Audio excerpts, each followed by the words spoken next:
এবারে কাস্টিং কাউচের বিষয়ে মুখ খুললেন পায়েল। গ্ল্যামার জগতের অন্ধকার দিক কাস্টিং কাউচের শিকার হননি এমন উঠতি তারকা খুঁজে পাওয়া কঠিন। কাজের সুযোগের নাম করে যৌন সুবিধা চাওয়ার এই অনৈতিক প্রবণতা বলিউড থেকে টলিউড সর্বত্রই রয়েছে। তবে কেবল উঠতি তারকারাই নন, ইন্ডাস্ট্রির প্রথম সারির অভিনেত্রীদেরও যে এর থেকে রেহাই মেলে না তার প্রমাণ দিলেন ওপার বাংলার পরিচিত মুখ পায়েল সরকার। একসময় টলিউডের বাণিজ্যিক সিনেমার অন্যতম সফল মুখ ছিলেন পায়েল। দেবের সঙ্গে তার জুটি বক্স অফিসে একাধিক ব্লকবাস্টার হিট দিয়েছে। পায়েল সরকার সম্প্রতি এক পডকাস্টে নিজের জীবনের এক কঠিন অভিজ্ঞতার কথা সামনে এনেছেন। এক প্রযোজক তার কাছে সরাসরি যৌন সুবিধা দাবি করেছিলেন।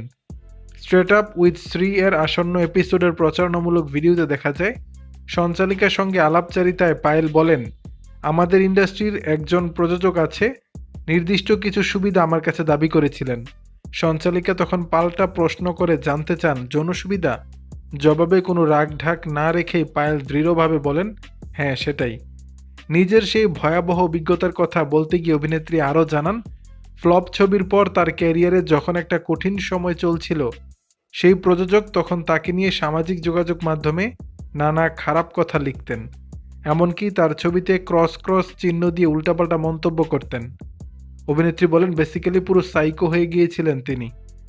কামব্যাক নিয়ে তিনি বলেন, তারপর আমি কামব্যাক করলাম, এরপর প্রেম আমার হলো, লে ছক্কা হলো, মনে আছে 1 বছরের ব্যবধানে 2টো ছবি শুটিং করেছিলাম। দর্শক, পায়েলের এমন মন্তব্য নিয়ে আপনাদের মতামত জানাবেন নিচের কমেন্ট বক্সে।